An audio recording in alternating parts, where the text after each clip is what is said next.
So you spoke earlier, Cary, about that next level and how a lot of people don't understand, what does it look like? Where they go? And I guess when you talk to clients and when you're working, like, what does the next level look like to you? And I guess what should we do to better describe what that next level looks like so we can actually reach it?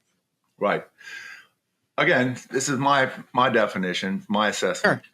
Next level is where the business runs itself, right? You have a team that manages the business for you. And again, your two primary jobs are visionary and primary revenue generator. I'm sorry, I just got a little distraction here. So, and that you're doing that, and that's really where you're spending almost all your time. And again, now as the owner, you still want to get what I call a weekly dashboard that shows you what's going on with your receivables, your payables, your inventory, your sales, that your taxes are being filed and paid, all the different KPIs. You want to have in a dashboard that you and your leadership team can review. And from a 10,000 foot view, you can see there's something going wrong. Just like the gauges on your dashboard, you don't pay attention for the most part, except when they start flashing something's wrong. That's what dashboards are for the business owners, that you get a weekly dashboard and it shows you all the stuff you need to pay attention to, all the key performance indicators. And if something's going wrong, somebody on your leadership team should already be on top of it and giving you, this is what's going on, and here's the solution I'm putting in. As an owner, you don't want to get involved in that because, again, every time the owner gets involved and has to fix things, it's a message to the people who are supposed to be handling it. You're not competent. I don't trust you to handle it, right? And with that kind of consistent message, at some point, they'll get, I'm not competent. He doesn't trust me. Why should I make the effort? So, Cary, let me ask you this. You mentioned the dashboard, and you mentioned, we're kind of good unless there's lights on. Well, if you're driving down the highway and that check engine light starts flashing, you got some big problems. You need to pull over that car immediately. I guess when you're looking at your dashboard as a business owner, like, what would you say is like that flashing check engine light? What's that thing? It depends. It could be in your cash projection for the next 6-10 weeks. All of a sudden, there's some big payment that's coming up, or revenue dropped off and you expect your collections drop off, or you've got some banknote that needs redoing, or whatever.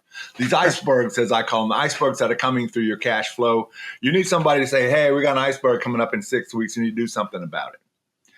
It could be sales. Sales suddenly drops off. Sales is suddenly 50% of budget.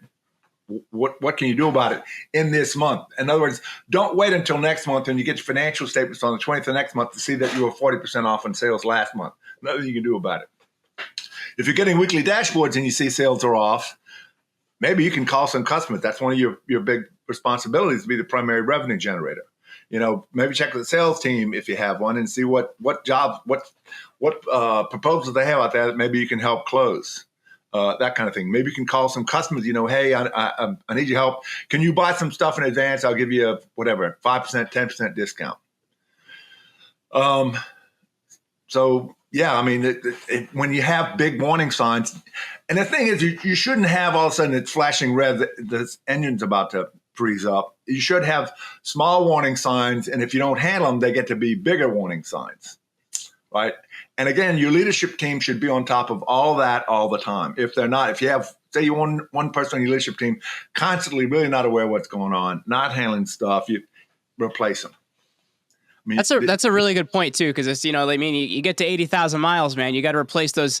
You got to replace those ignition coils, or you're going to develop a misfire that's going to make that light flash. So it's also continuing to do the right maintenance to your business, right? Like looking at the right things, doing the right things, running the right programs, so that hopefully you don't have a flashing red light.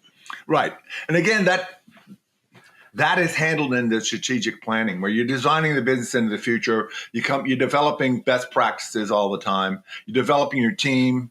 You're positioning your business to be where you want it to be when you're ready to punch out.